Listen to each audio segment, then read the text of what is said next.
একটা বইয়ের নাম বলছি আমি, শামাইল তিরমিজি। ইমাম তিরমিজি রাহিমাহুল্লাহ বলেছেন, যার ঘরে এই বইটা আছে তার ঘরে যেন স্বয়ং নবীজি আছেন সাল্লাল্লাহু আলাইহি ওয়াসাল্লাম। এখানে সমস্ত বিষয়ে লেখা আছে সুন্দর করে হাদিস দিয়ে। আমাদের প্রিয় নবী মুহাম্মদুর রাসূলুল্লাহ সাল্লাল্লাহু আলাইহি ওয়াসাল্লামের জীবনী গ্রন্থ অন্তত একটা বার এক বছরে পড়ে দেখতে হবে। পারা যাবে ইনশাআল্লাহ? একটা বইয়ের নাম বলে দেব, আর রাহিকুল মাখতুম। কি নাম?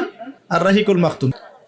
ইমাম ইবনুল কাইয়িম আত-তিব্বুন নববী, নবীজির ডাক্তারি বইতে ইমাম ইবনুল কাইয়িম লিখেছেন, হুল বাবা, এই মেথির মধ্যে এমন সব গুণ আল্লাহ রেখেছেন।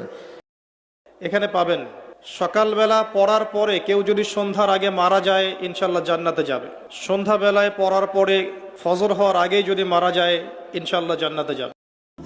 হিসনুল মুসলিম বইটা কিনেন, সমস্ত দোয়া দেয়া আছে, ফজিলত দেয়া আছে, ঝাড়ফুঁকের চিকিৎসাও দেয়া আছে।